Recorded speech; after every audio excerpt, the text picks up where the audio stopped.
Et bonjour à tous. Aujourd'hui, on se retrouve pour parler de l'histoire de Bastion.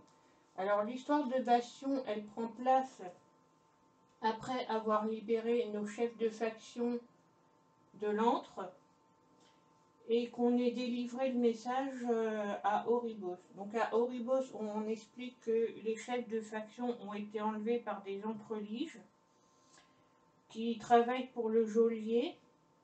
Et en fait, ils ne nous croient pas parce qu'ils disent que les seuls anges qu'ils connaissent, ce sont les Kyrians du Bastion.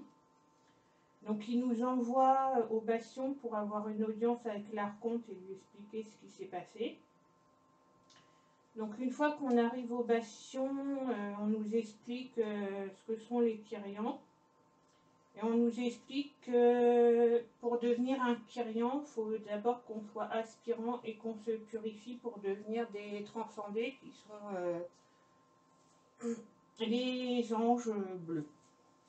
Donc on va faire des étapes de méditation et de purification pour effacer nos souvenirs. Et on apprend à Bastion que le rôle est de récupérer les âmes pour l'arbitre afin qu'ils soient jugés. Et on apprend également que dans Bastion, il y a une hiérarchie, donc il y a l'Archonte. Ensuite, il y a 5 parangons, courage, loyauté, pureté, humilité et sagesse. Ensuite, il y a les mains. Ensuite, il y a les transcendés, donc les gens qui arrivent à devenir des anges. Et ensuite, il y a les aspirants, donc les apprentis. Donc, on va passer le rituel de l'ascension pour avoir une audience avec l'Archonte. Et une fois qu'on a passé les différentes épreuves en faisant les quêtes, en fait, la première audience, elle est ratée parce qu'il y a Calistène qui est une parangon qui va faire le rapport à l'Archonte. Donc du coup, comme le message n'est pas passé, et on nous appelle à l'aide au temple de la pureté suite après ça, car il y a beaucoup trop d'aspirants qui arrivent et qui sont en proie au doute, au désespoir. Et du coup, ils deviennent déchus et on les emmène au temple de la loyauté. Et pendant ce temps-là, en fait, on apprend que il y a le temple de la pureté qui est attaqué par les désavoués. Donc les désavoués, ce sont les Kyrians déchus, en fait, des anges noirs.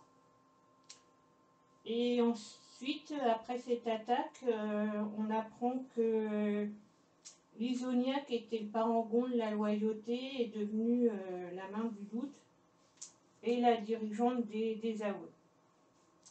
Donc après cette attaque, on va directement faire notre rapport et avoir une audience avec l'Archonte Kirestia.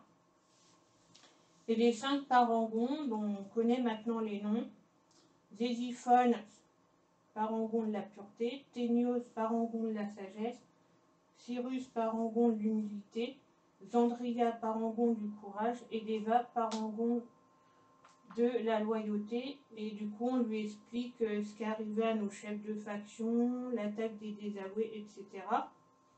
Et on nous explique que pour protéger le Bastion, il y a 5 temples qui portent le nom des 5